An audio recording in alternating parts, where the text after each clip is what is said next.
Hi, everyone. I am going to talk a little bit about gender criticism in both the Yellow Wallpaper and A Rose for Emily today.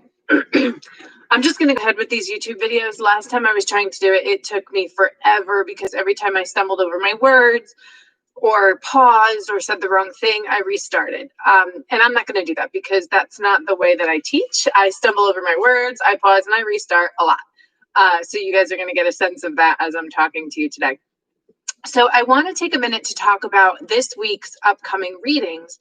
We're talking about the Yellow Wallpaper and A Rose for Emily. These are two of my most favorite readings to teach. As we go through the textbook and we work through the different literary criticisms, you're going to see different angles. Literary criticism is just a different way to look at a piece of literature and the different angles in which you view them. Last week, we talked about new historicism and historicism, which is, historical criticism, which are when you take the author's life and you take the context of the world around the author when he or she is writing into your interpretation of the story. So as you were reading Young Goodman Brown, you should have been thinking about things like the Salem witch trials and puritanical society at that time. Young Goodman Brown going into the woods to make a deal with the devil and then going back on it because he realizes that he wants to stay loyal to Faith, right? And there's that double entendre for his wife's name to be Faith, only to then find out that not only is Faith in line to make a deal with the devil, but most of the people he admires in his town also were in line to make a deal with the devil. And this leads to Young Goodman Brown being able to step back and not commit to his deal with the devil, but at the same time, he is unable to live within his town in trust and in peace anymore. He has a sense of distrust and a sense of unease about all of his interactions with the people that he gets to know.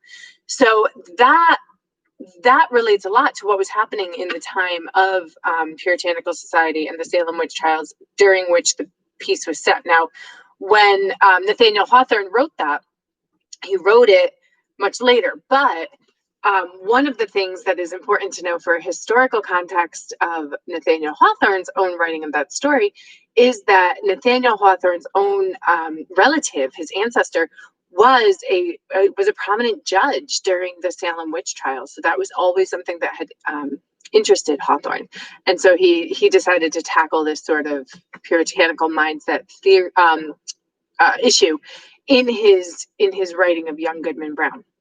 So that's looking at something through a historical context. We believe if you're reading something through a historical context, you are looking for ways in which history feeds your understanding of the text. New historicism adds another layer to that.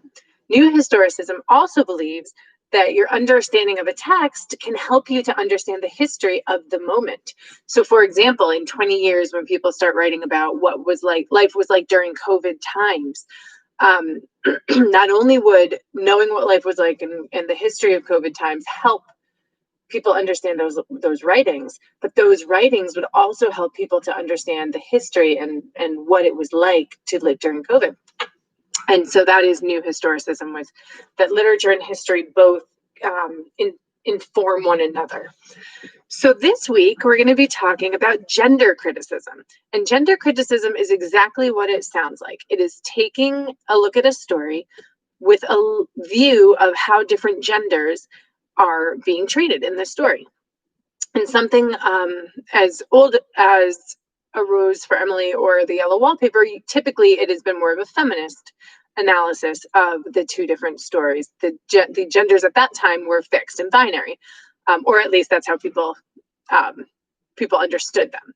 Today, it's a little bit different. We have a more open and fluid understanding of gender, and it's not as binary as it was. And so gender criticism could take a different look now than it did back when The Yellow Wallpaper and when A Rose for Emily were being written.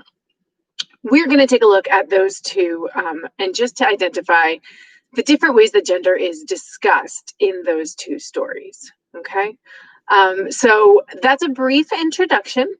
Happy reading, and I'm going to follow up in another video that you should take a look at after you've read the stories. So if you haven't read the stories yet, go ahead and do that, and then sign on to my next video once you're finished.